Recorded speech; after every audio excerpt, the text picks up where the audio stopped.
বিখ্যাত সাহিত্যিক সঞ্জীব চট্টোপাধ্যায়ের একটি বিখ্যাত বক্তব্যের প্রথম অংশ আজ আমি পাঠ করে শোনাচ্ছি। বক্তব্য: আমি এক ভ্যাবাচাকা নাগরিক। শুরু করছি।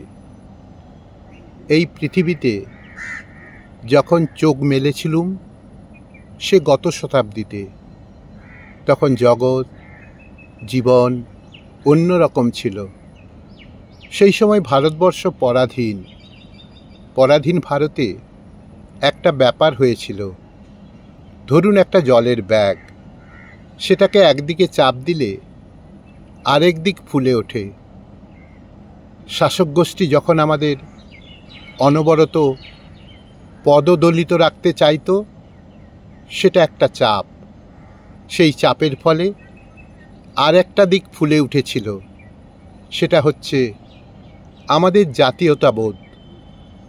আমরাও যে পৃথিবীতে কিছু কম নই, শুধুমাত্র অস্ত্রশক্তি এবং কূটনীতি দিয়ে আমাদের স্বাধীনতাকে দাবিয়ে রাখা যাবে না, এই বোধটা যখন ক্রমশ বাড়তে শুরু করলো, তখন আমরা নানা পন্থা এবং পদ্ধতি অবলম্বন করলুম যাতে আমাদের শৃঙ্খল মোচন হয়।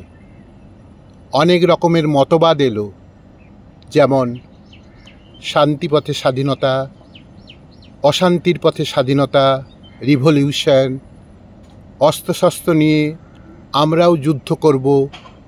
কিন্তু দেখা গেল কোনো সমাধান পাওয়া গেল না। শাসকরা মনের আনন্দে বসে রইলেন গদিতে। আমরা বিভিন্ন মতবাদ নিয়ে নিজেদের মধ্যে মারামারি করতে শুরু করলাম। বিভিন্ন রকমের দল তৈরি হয়ে গেল। দলের নেতৃত্বে মাথারা সব এলেন। ভারিক্কি চালে তারা ঘুরে বেড়াতে লাগলেন, নানা কথা বলতে লাগলেন। শেষ পর্যন্ত যা হলো সেটা তো আমরা আজকে দেখছি। বিশ্বের পরিস্থিতি এত গোলযোগপূর্ণ হয়ে গেল যে ছেড়ে দে মা কেঁদে বাঁচি বলে এখানে যারা আমাদের শাসন করতেন তারা তাদের দেশে ফিরে গেলেন। আর এইখানেই শুরু হয়ে গেল আমাদের যত হাঙ্গামা। এই যে একটা বিরাট দেশ, বিরাট সম্পদ, বিচিত্রের প্রাকৃতিক বৈচিত্র্য, এত সুন্দর, কে এর অধিকারী হবে? কে ক্ষমতায় আসবে? এই ক্ষমতায় আসার জন্য একজন চেয়ারে বসে তো আরেকজন টেনে তাকে নামিয়ে দেয়। আবার সে যখন বসে আরেকজন এসে টেনে নামিয়ে দেয়। এই পদ্ধতিতেই আমরা আস্তে আস্তে দিন অতিবাহিত করছি। অনেক বছরই কেটে গেল। এখন আমাদের যে অবস্থা, আমরা এক একটি পল্লীতে থাকি যখন সময় সুযোগ হয়। অতীতে মানুষের সঙ্গে কথা বলতো, রক ছিল। সেখানে বসে সন্ধেবেলা কর্তা ব্যক্তিরা নিজেদের মধ্যে আলাপ গল্প আলোচনা করতেন। সেখান থেকেই সাহিত্যের সৃষ্টি হতো, সেখান থেকেই খেলোয়াড় বেরিয়ে আসতো, সেখান থেকেই নানান মজার মজার মানুষ বেরিয়ে আসতেন, সেইখান থেকেই গায়ক সঙ্গীতজ্ঞরা বেরিয়ে আসতেন। সে একটা সময় ছিল।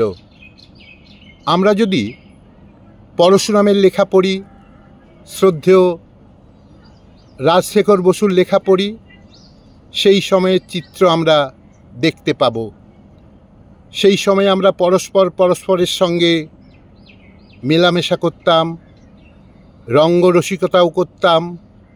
আমাদের জীবনের দুঃখটা তাই কিছুক্ষণের জন্য আমরা ভুলে থাকতাম, তাতে মনও উদার হতো। এখন কি হলো? আমরা সব গর্তবাসী। এখন এটাই শিখেছি, আমি আমার, তুমি তোমার। এর পরিণতি কি দাঁড়াবে তা আমরা এখনই অনুমান করতে পারি।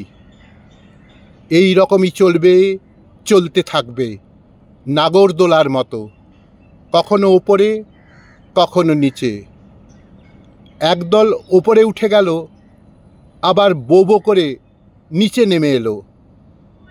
এই রকম একটা অবস্থায় আমরা যাই কোথায়, কাকে ধরি? এই রকম একটা অবস্থায় আমরা যাই কোথায়, কাকে ধরি?